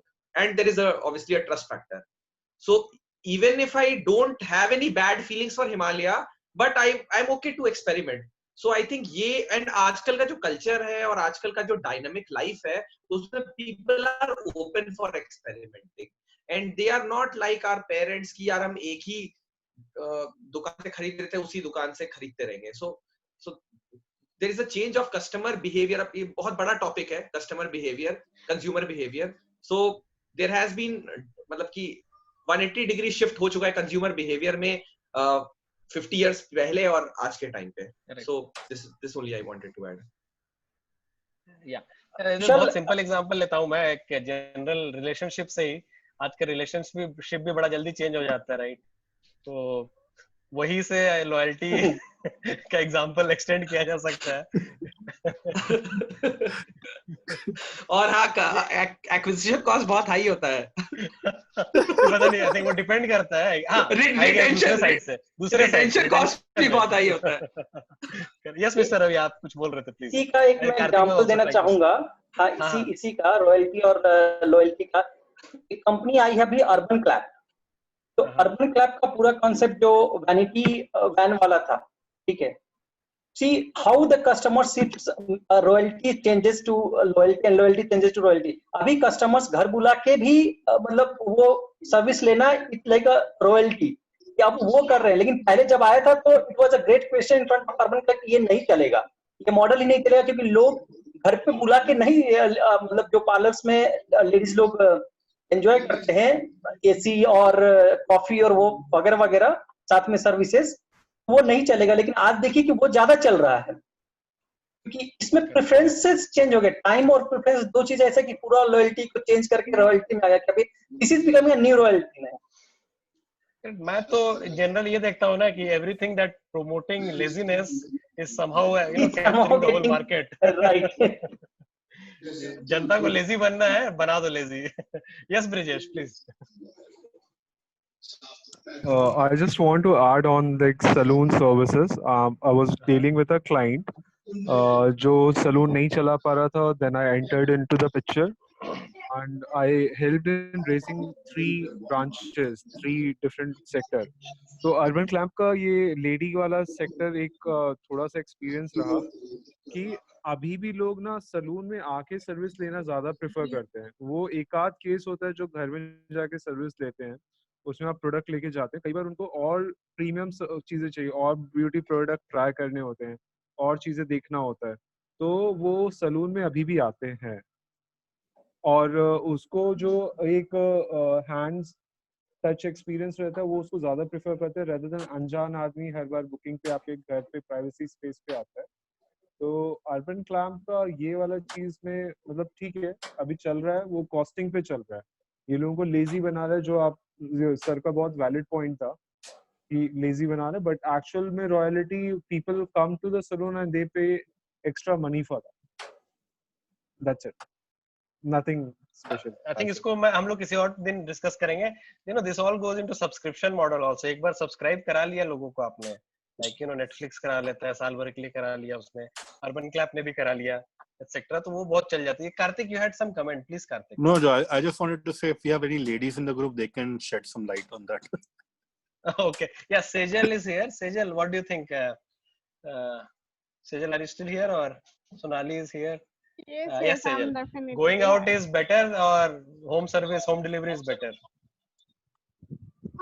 Sir, Beauty actually, products, Urban Clamp. one of the person got a very valid point. Ki when women wants, ki the touch of hand is a major concern. Like they prefer the more known one, or they don't call very new persons.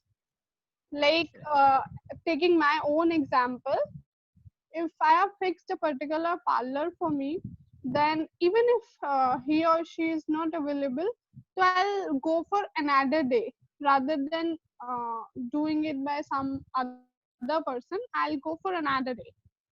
So it's like कि हाँ touch बहुत matter करता है कि आप किससे करवा रहे हो. Females ज़्यादा comfortable known ones से होते हैं. Correct.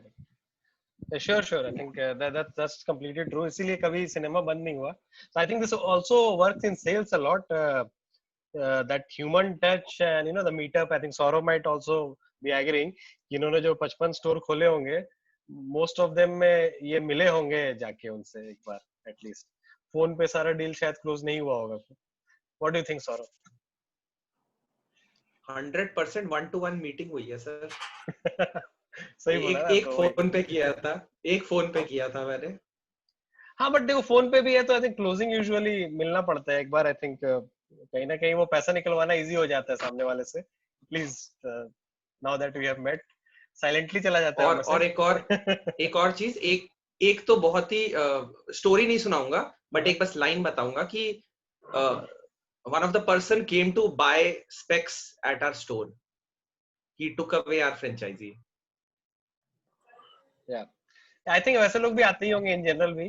चलो देख के आते हैं, पसंद आया तो पूरा है ना माउंटेन उठा के ले चलेंगे. संजीवनी बूटी क्यों उठाना है क्यों? Yes, Atul sir, you had some comment, please. हाँ, so बीच में मेरा कॉल आ गया था इसलिए मैं बीच में कुछ मिस कर गया हूँ, बट एक पॉइंट मुझे बोलना तो बहुत इम्पोर्टेंट है.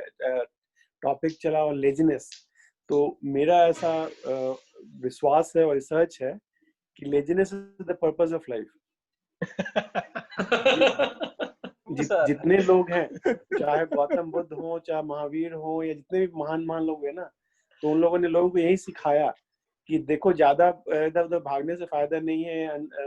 Chasing for success and goods and facilities and this वो नहीं है. ज्यादातर जो भी कंपनीज हैं आप देखोगे, जो भी अच्छी कंपनीज हैं, जो सक्सेसफुल कंपनीज हैं, चाहे वो अमेजन है, चीजों को आप लेजी बनाना था, ऑर्डर करना बहुत आसान है। कोई भी टेक्नोलॉजी आप देखो तो टेक्नोलॉजी किस लिए आता है कि जो काम आप बहुत मेहनत से करते थे, घिस घिस के पैदल जाते थे, उसके जगह बाइक आ गया, स्कूटर आ गया, फिर कार आ गया, फिर प्लेन आ गया, फिर रॉकेट आ गया।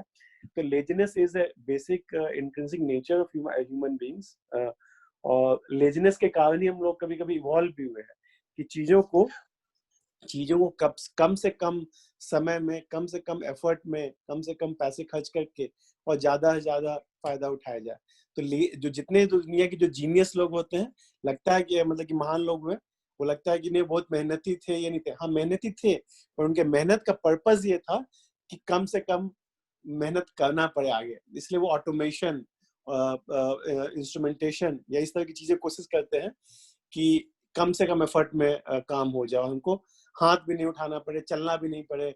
कार भी अभी आ रही है, ऑटोमेटिक कार आ रही है, टेस्ला की मतलब सेमी ऑटोमेटिक आ ही गया है।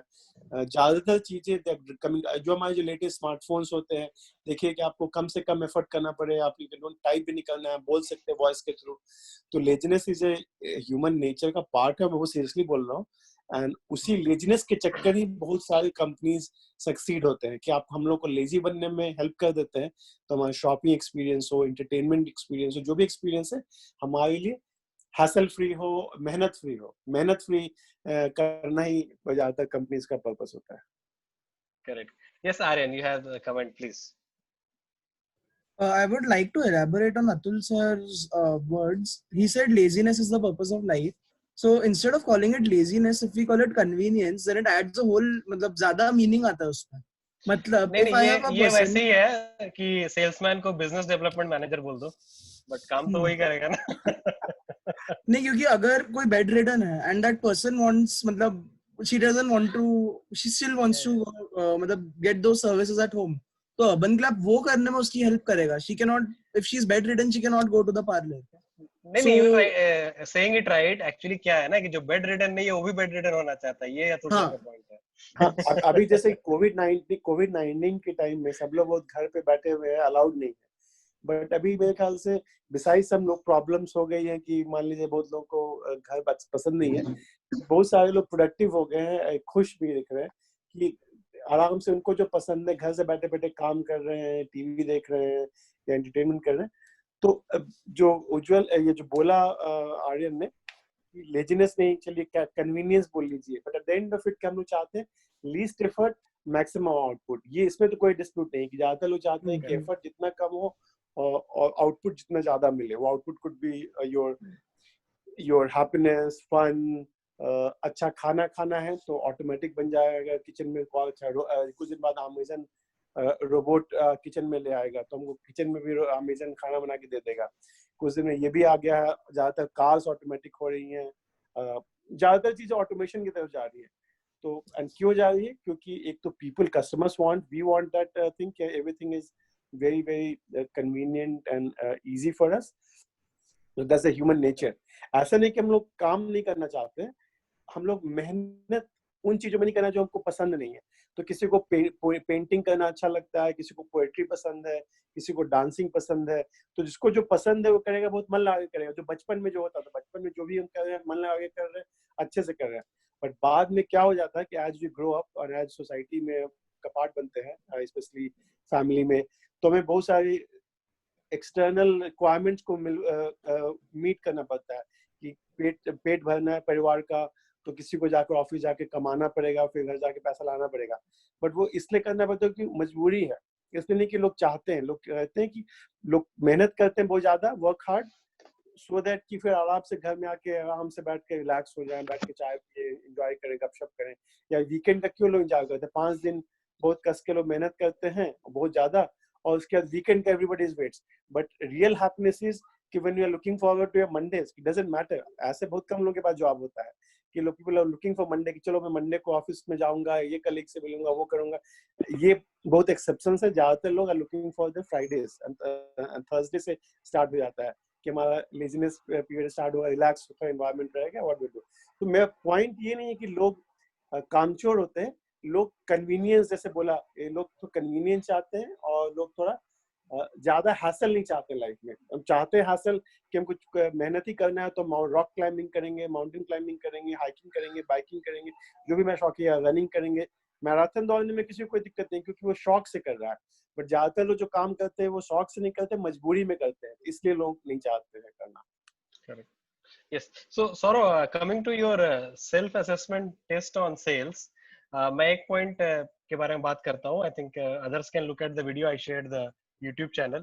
एक सौरव ने एक उसमें एक question पूछा था कि अगर आपके एरिया में एक stray dog है जिसको आप खाना खिलाते हैं, तो आप उनको महीने में एक बार खाना खिलाएंगे, 10 बार खिलाएंगे या कभी नहीं खिलाएंगे? तो इस पे this emotion thing is a very prominent thing in sales, like converting sales and closing sales and things. So probably Saurav can throw more light, and like what I understood is too much emotion is not good, too less emotion is not good. What's the right amount of emotion, Saurav? Please. So for everybody's benefit, मैं question बता देता हूँ. So there is a self-assessment test which I had prepared so that you can check कि whether you are fit for doing sales or not. उसका एक question है कि अगर आपके लोकेलिटी में एक स्ट्रे डॉग है, तो क्या आप उसे रोटी एवरीडे देते हैं, वीक में एक बार देते हैं, या महीने में एक बार देते हैं? And on the basis of that you get a score, and accordingly we give a rating कि आप सेल्स में अच्छे हो या नहीं. सो ये क्वेश्चन का मेरा मतलब है कि अगर आप इससे ना इमोशनल कोशेंट पता चलता है. तो अगर आप एक स्ट्रे डॉग को not even emotional but empathy पता चलता है, या कंपैशनेट लेवल पता चलता है. तो अगर आप स्ट्रे डॉग के बारे में इतना ज्यादा सोचते हैं, that means when you are negotiating with a customer, you will think from his point of view. So that means you will never be a good negotiator. So ये क्वेश्चन उस point को हाईलाइट करता है कि आपका compassionate level high है, इस वजह से आप अच्छा नेगोशिएट नहीं कर पाओगे. आप कस्टमर के बारे में सोचोगे यार उसके पास तो पैसा नहीं है, तो चलो उसको 50% ऑफ दे दो. सो ये वो पॉइंट मैं असेस करना इस पे मैं थोड़ा सा contradictory point but this is just my opinion, and this is not a 100% proven fact, but it will be valid for 80% of the cases. तो मैं तो बहुत अच्छा सेल्समैन नहीं रहा हूँ बिजनेस वर्ल्ड में, लेकिन मैंने कुछ बड़े सेल्स वाले लोगों के साथ काम किया है जो कि रॉकस्टार सेल्समैन थे पुराने कंपनी में, जी में भी, जेनपैक्ट में भी, इन्फोसिस वगैरह में भी. तो एक चीज मैंने उन लोगों में देखा है जो बड़े सेल्समैन जो हुए हैं, कि कभी-कभी ज्यादातर केसेस में उन्होंने कस्टमर को पहले सोचा, बाद में अपना सोचा कंपनी का, और उसके चलते क्या हो कि कस्टमर भी उनके बारे में सोचने लगा कि चलो ये जॉन बोल रहा है कि इतना है, तो कस्टमर्स भी, सारे कस्टमर कमीने नहीं होते हैं, कस्टमर अच्छे भी होते हैं. तो अगर आप कस्टमर को आपने ये एक बार वैल्यू दिखा दिया, अपनी वैल्यू कि you will take care of them, उसके लिए आप जान प्राण सब दे दोगे, and you will solve the problem to the best probability.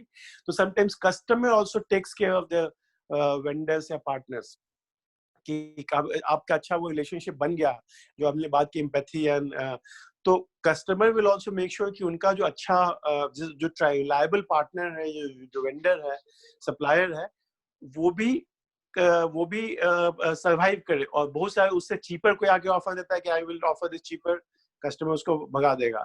कोई आगे बोले कि हम इससे ज्यादा बेटर प्रोडक्ट है, बोला नहीं हम इसी से खुश हैं. तो वो जो लॉयल्टी जो होती है ना, लॉयल्टी के पीछे, रिलेशनशिप के पीछे वो गिव एंड टेक होता है कि कस्टमर को ये पता है कि ये जो मेरा पार्टनर या वेंडर है, ये मेरे लिए सब कुछ करेगा, they will take care of my interest first. Sometimes some vendors what they do कि हम कस्टमर्स को एजुकेट करते हैं कि सर ये हमारे पास ये चीज है, ये प्रोडक्ट है, चीप में है, ये है तो महंगा वाला है, आपके लिए ये वाला सूटेबल रहेगा. आपका जो बजट, क्योंकि कस्टमर्स के तरह आप भी उनका बजट जानते हैं, उनकी प्रायोरिटी जानते हैं, आपके लिए सूटेबल है. जिस दिन सेल्समैन उस पोजीशन पे आ गया, कस्टमर को बता सकता है कि सर ये महंगा वाला आपको मैं नहीं बेचूंगा, मेरा फायदा है मेरी कंपनी का, लेकिन आपका काम इससे आपके लिए रिक्वायरमेंट के लिए, बजट के लिए या रिक्वायरमेंट के लिए this would be good enough, और या मतलब कि आप मोर देन गुड इनफ. तो जिस दिन आपने उस स्पिरिट पे कस्टमर के साथ रिलेशनशिप किया, तो वो काफी कस्टमर उस चीज को बहुत वैल्यू करता है. ज्यादातर केसेस में कस्टमर वैल्यू करता है. हाँ, एक सेल्स का जो एक्सपीरियंस हमारा जो बन गया है ना, कि वो कार डीलर सेल्समैन वाला कि सारे जो कि सब आप जाते हो किसी भी कार डीलर के पास या किसी फोन का लैपटॉप फोन के कंपनी में भी, तो सारे लोग आपके पास आ गए, आपको चाय कॉफी पिलाने में लगे कि बेचने में लग गए, वो अलग है। मैं बात करूँ थोड़ी B2B और थोड़े बड़े बड़े मतलब क्या मिलियंस एंड बिलियन डॉलर वाले करोड़ वाले डील की बात करो। खुदरा मार्केट का एक अलग है, आप चांदनी चौक में एक अलग सेल्स का स्ट्रैटेजी है, या आप जनपद में अलग सेल्स का स्ट्रैटेजी, लेकिन प्रीमियम जो सेगमेंट है काफी हाई वैल्यू, उस केस में आपको बहुत अच्छी एक्सपीरियंस फील कराएंगे आपके जो सेल्स वाले लोग हैं। You are absolutely right. मेरा रेफरेंस B2C सेल के लिए है या एक नॉर्मल सेल के लिए। It is not that high value GE sale where you are selling crores of services और प्रोडक्ट्स। नहीं तो सौरभ B2C में भी मैं बोलूंगा कि कुछ का लोगों का देखा एक्सपीरियंस क्या है कि कुछ आपके दुकानदार होते हैं, या मान लीजिए कि आप एक फोन खरीदने के लिए गए, तो कुछ दुकानदार होते हैं या सर्विस, उसको लगा कि आप खुश नहीं हो तो आपको बोले कि सर मैं आपका पूरा पैसा वापस कर दूंगा, या मैं आपका कोई टायर रिपेयर वाला ही, उसको लगता है कि आप उसने टायर जो आपका रिपेयर किया था फिर से पंक्चर हो गया या ठीक नहीं हुआ तो दोबारा आपको कर देगा। तो B2C में भी कुछ एग्जांपल एक्सपीरियंसेस होते हैं, लेकिन हाँ B2B में ज्यादा होते हैं जो एग्जांपल मैंने दिए। So this theory, not to contradict, this theory is more on sales negotiation and not on sales or selling skills. Sales negotiation parameter को जज करने के लिए ये थ्योरी मेरे साइड से था। Having said that, जो आपने पॉइंट बोला वो वैलिड है, I will not deny that, और वो कस्टमर सर्विस देना हुआ कि आपको प्रोडक्ट अच्छा नहीं लग रहा है तो मैं सर्विस दूंगा, that is more of interacting with customer and customer. मेरा पॉइंट है just negotiation when you are, जब आप मोल भाव कर रहे हैं कि 100 रुपए का चीज है मैं उसे 80 में बेचना चाहता हूँ या 120 में बेचना चाहता हूँ, वो पॉइंट की बात कर रहा हूँ मैं।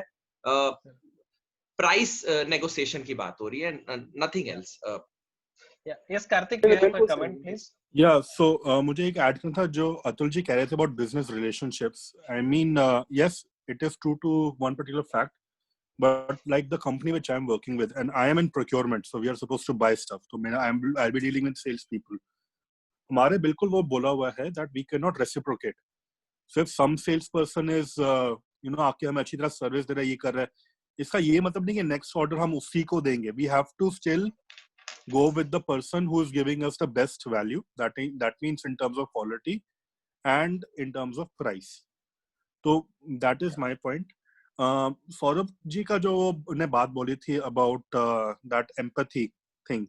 So we had sort of like I don't know if anybody has watched that Eureka Forbes ka national anthem. So I'll be putting that link in the chat. But उसमें ये दिखाते हैं that sales का क्या होता है that when you're doing sales, चाहे आप B2C कर रहे हो या B2B कर रहे हो, आपको 100 जगह you'll have to knock doors and आपको maybe three doors will say yes to you in that particular thing. So you need to be that sort of a person who learns to hear no and not feel low. ना सुनने के लिए you have आदत डालनी पड़ती है उसके अंदर, and जब आपको ये वाली आदत आ जाएगी तो जब हम सेल्स की बात करते हैं तो I actually feel that people who are from that particular humble background, जिनको लाइफ के अंदर ठोकर मिली हुई है, they will be very good sales people, because if you are very sensitive, if you are very high achieving और आपको एक बारी ना बोल दिया, then you'll actually go feel low and maybe उस पर आप sales नहीं कर पाओगे. And ये वाली I think video is very good because it actually talks about a person from a humble background, से no बोला जा रहा है and how he's happy with even small things. Ujjwal, you have a comment, please? I think I'll. Yes, sir. Please add. Okay. So maybe Ujjwal can ask and then Saurav can respond to both. Yes, please Ujjwal. बस मैं 2-3 चीजें, जितना मैंने actual में मैंने भी एक cell की थी इंटर्नशिप में, तो मुझे टेस्ट सीरीज भेजना था, मैं उस पर भी पहले मैं अतुल सर की बात कर रहा था, बस 2 मिनट का टाइम लेना चाहता हूँ। तो अतुल सर ने जो बोली ना क्वालिटी वाली बात, आई थिंक वो सबसे ज्यादा इम्पोर्टेंट चीज होती है। और आई थिंक निगोशिएशन और डिस्काउंट एवरीथिंग सही है, या आपने किसी को बेच भी दिया, मतलब आपकी स्पीकिंग और बड़े अट्रैक्टिव इंसान हो तुम, तो कुछ बेच भी दिया और वो इंसान कंज्यूमर लाइक मैं, कोई मुझे सामान लाया लाइक साबुन, मुझे अच्छा नहीं लगा, मुझे ग्रेसेस टाइप के हो गए, तो मैं उस दुकान पे कभी नहीं आऊंगा। एक भी एग्जांपल, मैं एक वो लेने गया था तेल बाबा रामदेव की दुकान से, मतलब उन्हीं के स्टोर से। तो मुझे एक्सपायरी जो था वो सस्ते प्राइस में दे रहा था, और जो नया था वो महंगे प्राइस पे दे रहा था। तो उसने मेरे से कहा कि अरे ले तो लो, ले लो, लेना तो है ही किसी ना किसी। मैं कैसे ले लूं एक्सपायरी। फिर आज के बाद से मैंने उस दुकान पे गया नहीं दोबारा। वो अच्छी स्टोर है, मतलब हर चीज है, बट एक बार तो आपका टेस्ट पता चल गया ना कि आप बेकार हो, तो वो बेकार हो। और मैं और भी कंज्यूमर से भी तो बोलूंगा कि तुम भाई इसके वहां से मत लेना। और सर दूसरी चीज, सर लाइक हम शेयर्स कर रहे हैं, ठीक है, हमारा प्रोडक्ट सब सही है, ये है वो है,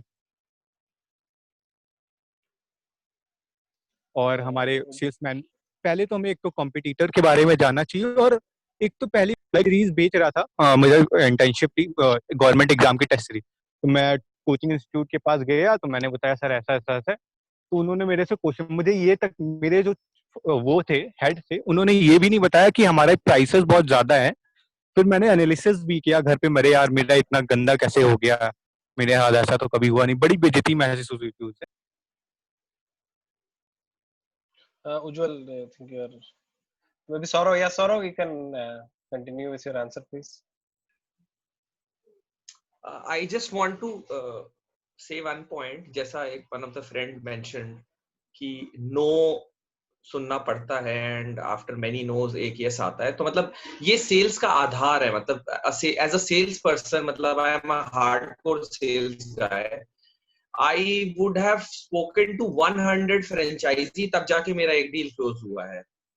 एंड अगर आज 50 मैंने स्टोर खोले हैं तो I would have spoken to, I don't know, maybe 5,000 people I would have spoken to, or even more than that. So मतलब मैं पूरा दिन कॉल पे कॉल करता रहता था। मेरे पास एक डेटाबेस था और मैं दिन भर कॉल एक के बाद एक कॉल, मतलब इतने कॉल करता था कि मतलब मेरे घर वालों को रट गया था कि मैं क्या बोलता हूँ। So it is very obvious कि आपको तो नो तो मिलेगा ही, मतलब it is part of it, but I never got dejected by a no. मतलब no would inspire me more कि अरे इसने भी नो बोल दिया, चलो अगले को कन्विंस करूंगा, और ऐसे कर करके किया है। तो मतलब the most successful people in the world would have मतलब बोला जाता है ना, माइकल जॉर्डन ने एक जो शॉट मारा, उस शॉट के पीछे 100 बार उसने मिस किया, तब जाके वो एक शॉट उसका परफेक्ट हुआ। सो मतलब ये तो लाइफ का आधार है, बीट सेल्स, बीट परफॉर्मेंस, मतलब any stage of life, be it in sports or business or corporate, ये तो है ही। मतलब कोई बचपन से तो कोई सीख के आता है नहीं। सौरभ ने बहुत इंपॉर्टेंट पॉइंट बोला। हाँ, नहीं मैं ये बोल रहा था कि कहीं ना कहीं ये है कि अगर जिसको ना सुनने की आदत नहीं, वो तो सेल्स नहीं कर सकता। Yes Atul sir please. हाँ, तो सौरभ ने जो इम्पोर्टेंट पॉइंट बोला ना, उसमें एक और मैंने प्रैक्टिकल ये सीखा है कि सेल्स में आप फर्स्ट कॉल में या फर्स्ट मीटिंग में कभी सेल नहीं होता है। ज्यादातर केसेस में क्या होता है, फर्स्ट कॉल में आपने ना बोला, सेकंड टाइम फिर से अच्छा बोला कि क्या है, थर्ड टाइम मैंने सुना है कि एटलीस्ट 6th या 7th मीटिंग में या कॉल में आपके वो सेल्स होता है। तो जो सौरभ ने बोला ना कि आपने ना सुनिया फर्स्ट बार या किसी ने ना बोल दिया तो आप भाग गए, तो ये तो जिन लोगों ने, यंग जो लोग हैं, वो तो गर्लफ्रेंड वाली या बॉयफ्रेंड वाली बात है कि फर्स्ट आपने अप्रोच किया, फर्स्ट टाइम ही ना बोल दिया, उसके बाद आप निराश हो गए कि अब क्या होगा, आप सुसाइड करने जा रहे हो। नहीं, second attempt, third attempt, you have to make multiple attempts, and sometimes कुछ केसेस में hundreds attempts भी होते हैं, thousands of attempts भी होते हैं, लेकिन रिलेशनशिप वाले गेम में या सेल्स के केस में लोग नॉर्मली, मैंने सुना है कि 7th अटेम्प्ट में चांसेस होता है बिजनेस का कन्वर्ट होने का, ज्यादा B2B में, but business to business meeting में 7th मीटिंग में ही एक्चुअली डील साइन होती है, उसके पहले चांसेस कम है। हो गया 6th में, 4th में, 3rd में, अच्छी बात है, लेकिन ज्यादातर केसेस में it takes as long as 6 to 7 meetings before you actually sign a contract with the prospect. Prospect client बनाने में 6-7 meetings, 6-7 efforts एटलीस्ट लगती है। So Atul ji 7th girlfriend हाँ बोल देगी, इन शॉर्ट आप ये बोलना चाह रहे हैं? नहीं, तो इसका एक ये उपाय है कि 7 लड़की को एक साथ प्रपोज करो और एक ना एक तो हाँ बोल ही देगी। जो पहले हाँ बोला उसका सेटल हो जाओ, या व्हाटएवर, एक बैकअप भी रख लो। नहीं, बट वो थोड़ा डिफरेंट है। एक को 7 बार बोलना डिफरेंट है, और 7 को एक बार बोला, सब सातों आपके चांसेस उसी लेवल पे हैं कि आपने 7 को बोला तो 7 का फर्स्ट ही आपका अटेम्प्ट रहा, आपका सक्सेस उतना ही है। किसी एक को 7 बोलना पड़ेगा, और आपको बढ़ाना चाहते हो पोर्टफोलियो तो 7 लोगों को बोलो तो आपको 49 टाइम्स बोलना पड़ेगा, तब आपका चांस है। ये नहीं कि आपने 7 अलग अलग लोगों को बोल दिया। जैसे कि क्लाइंट है, एक क्लाइंट को आप 7 बार जाते हो, मैंने जो एग्जांपल दिया, 7 बार जाते हो तो प्रोस्पेक्ट से क्लाइंट बनता है, लेकिन 7 प्रोस्पेक्ट को आप अप्रोच करते हो तो उसमें से एक आएगा, उसका चांसेस वही है जो पहले बार था कि 14% है। एक ही को 7 बार बोलना पड़ेगा। 7 लोगों को आप बोल रहे हो तो 7 को मतलब टोटल मिला के 7 मिलाएंगे आप, लगभग 49-50 एफर्ट्स मारना पड़ेगा, तब आपका वो उसमें से एक आपकी गर्लफ्रेंड बनेगी। बट सेल्स वाले सारे वही करते हैं सर और सेल्स वाले तो सारे यही करते हैं ना कि 7 जगह एक साथ अटेम्प्ट मार रहे हैं। मैं रियल एग्जांपल विशाल आपको मैं आपको रियल एग्जांपल दे देता हूँ जो अतुल जी ने कहा। This is from my clear देखो एक्सपीरियंस। जब मैं स्टार्टिंग में जब मैंने पहला स्टोर खोला ना, मतलब मैंने इतने लोग को कॉल कर दिया था कि मेरे फेसबुक में ना मेरे फोन पे मैंने व्हाट्सएप में ब्रॉडकास्ट लिस्ट बना लिया था। सो 256 ही लिमिट होता है, तो ऐसे मेरे 3-4 ग्रुप्स बन चुके थे जिसमें से एक ने भी नहीं खरीदा था। पर जब भी मैं कोई स्टोर खोलता था तो मैं एक मैसेज करता था कि क्लियर देखो ओपन इट्स फर्स्ट स्टोर, और मैं इस सबको भेजता था। जैसे मैं आज भी वीडियो जब भेजता हूं तो कोई भी नहीं देखता है, पर 2-4 लोग देख लेते हैं। तो मैंने वो भेजा था क्लियर देखो ओपन इट्स फर्स्ट स्टोर, तो 256 लोगों ने इग्नोर कर दिया।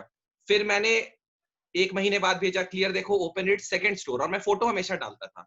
तो जब मैंने ये नोटिस किया कि जब मैंने बहुत लोगों ने ना आफ्टर 20 मैसेजेस मुझे पर्सनल मैसेज किया, Saurabh hi Saurabh I received your message, I want to know more about franchisee. तो विथ टाइम ना you start building credibility and trust also. So when you start doing a particular thing again and again और आप एक process उसे बना देते हो, तो उस टाइम पे ट्रस्ट बिल्ड होना शुरू हो जाता है। And I have so many instances out of the 55 stores I have opened, उसमें से एक भी स्टोर 1 महीने में नहीं खुला है। कुछ स्टोर्स तो 1 हफ्ते या 1 महीने में खुल गया, but 90% of the stores took 1 year time. तो 1 ईयर से आई वाज सेंडिंग मैसेजेस, कभी जवाब नहीं आता था, बट 1 साल बाद उसका जवाब आएगा, hi Saurabh I want to meet you. तो आई थिंक ये बहुत बड़ा वैलिड पॉइंट है। You keep knocking the door and people will come to you. Correct. So Saurav, I'll add to it. You keep knocking at several doors at one point of time. Some doors will close, some doors will open. So जो door close होते जा रहे हैं उनको broadcast list से हटाते चले जाओ, या रखो भी रादर। आई थिंक वो हट ही जाएंगे, वो डिलीट हो जाएगा नंबर, तो ब्रॉडकास्ट होगा भी नहीं by rule. So I think ये भी एक चीज है। आई थिंक आज थोड़ा टाइम ओवर हो गया है। I think what we can do one day is we can do a pure clear देखो पे case study, and we'll invite Saurav one more time, and we'll know more about the product side of it also and other things. So today to aaj to let's end the meeting for today. So thank you Saurav for your time, very valuable discussion, and we'll share the YouTube link one more time in the group also, so you can have a look at those sales video, and after that maybe you are better equipped to ask Saurav कि क्या है क्या नहीं है या whatever. ठीक है, चलिए, thank you very much for your time आज के लिए। Let's meet tomorrow with a new topic. Good night. Thanks Vishal, thank you everyone, bye bye, good night. Thank